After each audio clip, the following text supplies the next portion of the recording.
The Ukrainian counteroffensive, one of the most important moments of the most important war in years, is underway.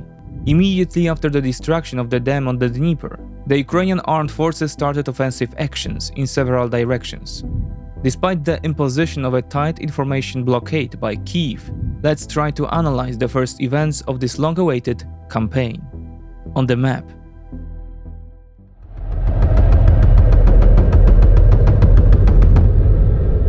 Consider leaving a like if you enjoyed the video to aid the algorithm. Now a quick note that this episode is based on the analysis of Rochan Consulting. Rochan is an independent defense center that publishes the Ukraine Conflict Monitor report, which provides an in-depth and unique analysis of the battlefield.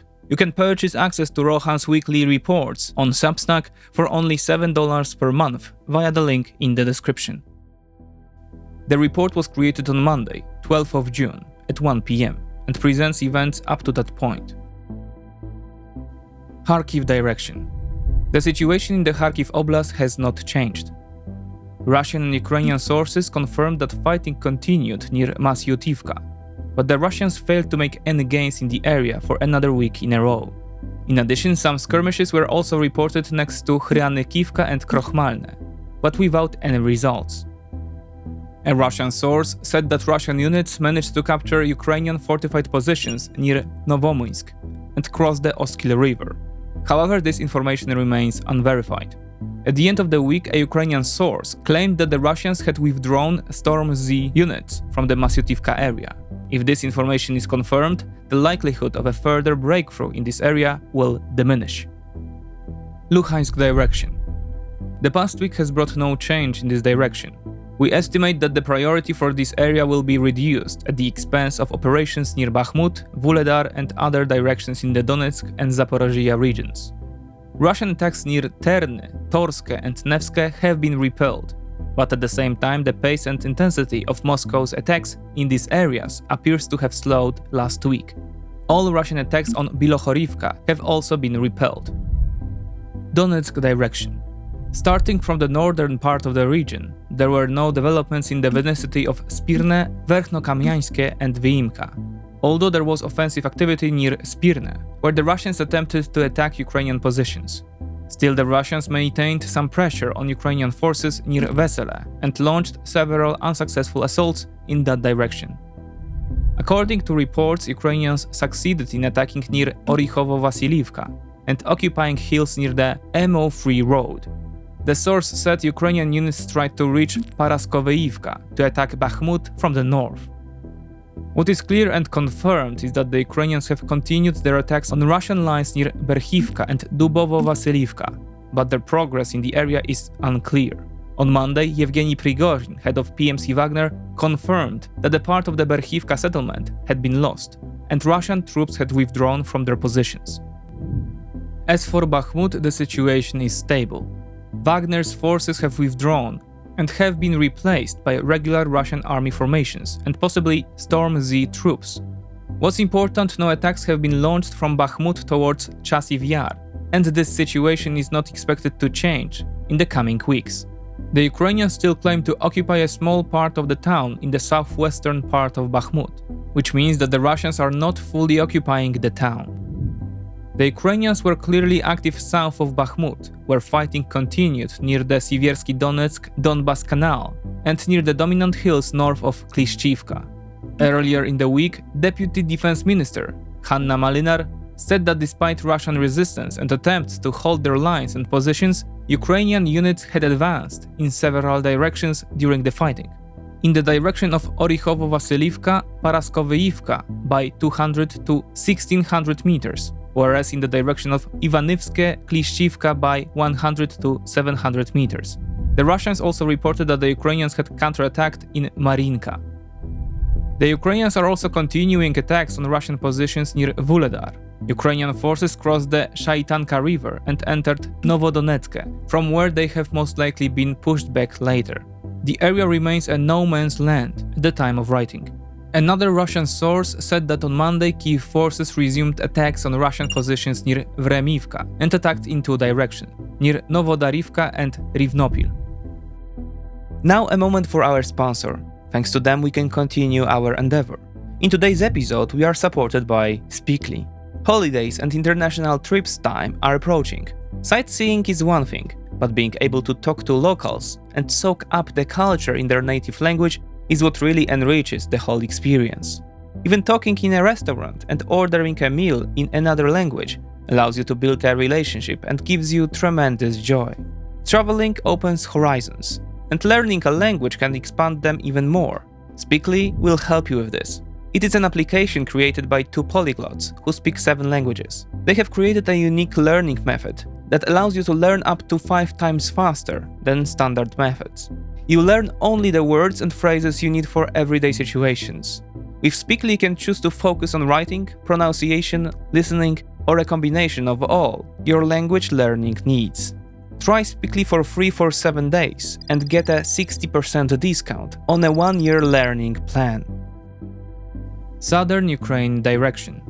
On the night of the 7th to the 8th of June, Ukrainian armed forces large-scale probing attacks on Russian positions south of Orikhiv in the Zaporozhye region.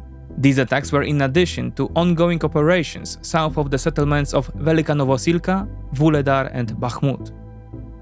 On the Vuhledar axis, the Ukrainians attacked Pavlivka and Mykilske, but are unlikely to have made significant progress in this sector.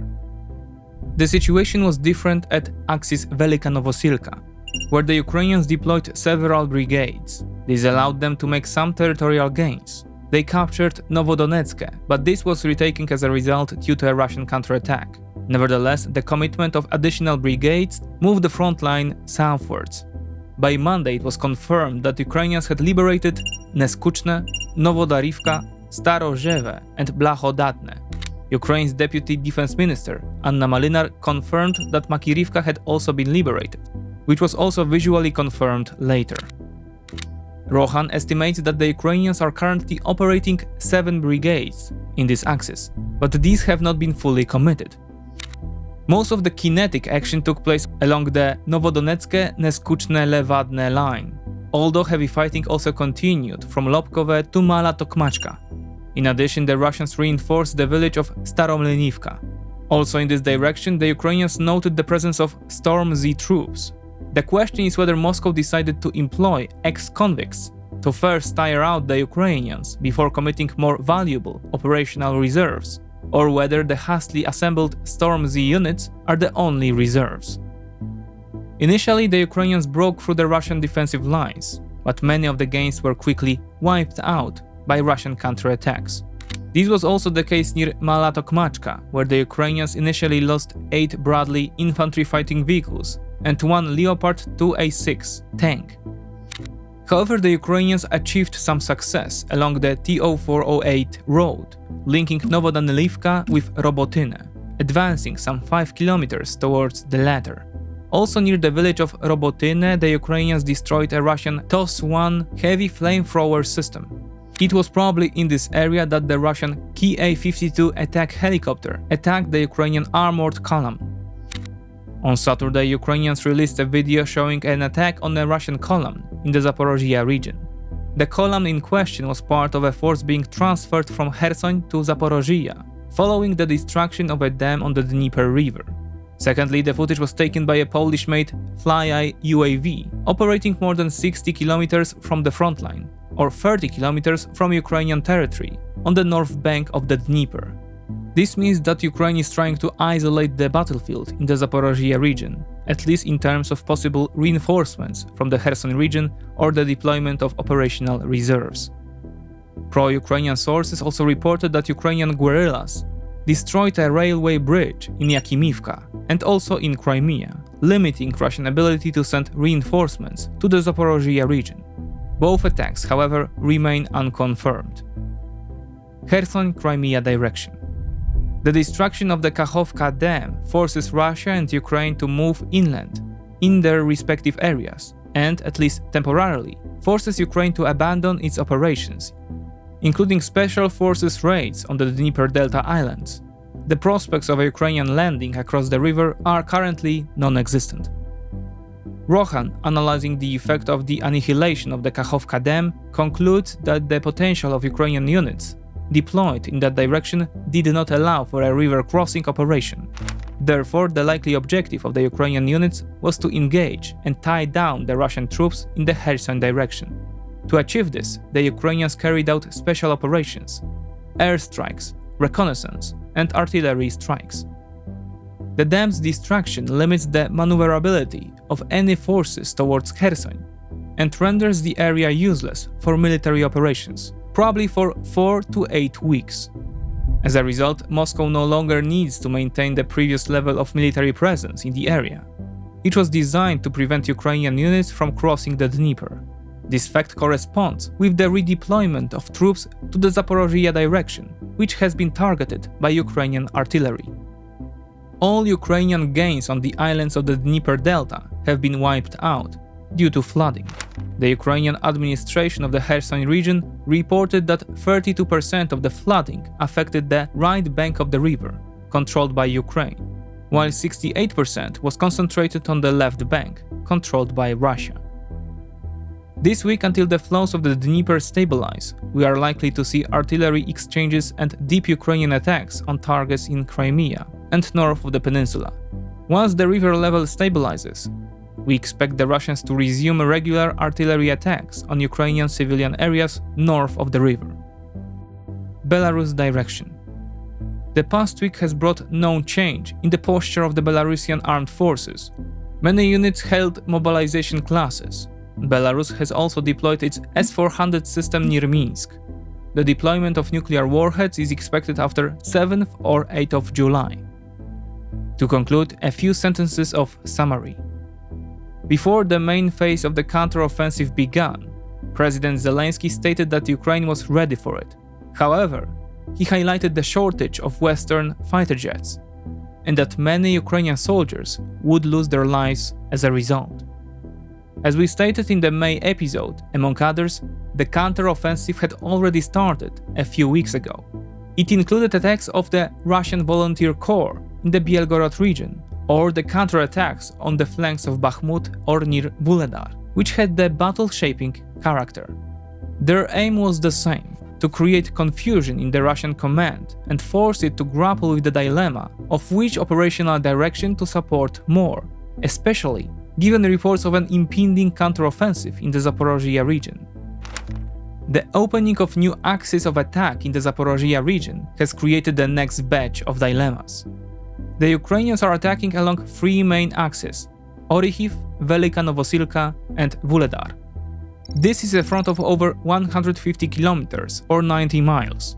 But in reality, given how the attacks were located, the front is actually about 80 kilometers long, or 50 miles, the longest being near Orikhiv. But it was near Velika Novosilka that the Ukrainians were most successful, breaking through the Russian front line and liberating several villages. Nevertheless, we still do not know which axis is the main one. The Orikhiv axis clearly targets Tokmak, and then presumably Melitopol, which is the quickest way to break the land bridge to Crimea. Recognizing the importance of this area, the Russians heavily fortified the approaches to Tokmak and erected at least 3 defensive lines north of the city. The fortifications south of Velika Novosilka appear less complex, while here the aim is presumably Mariupol.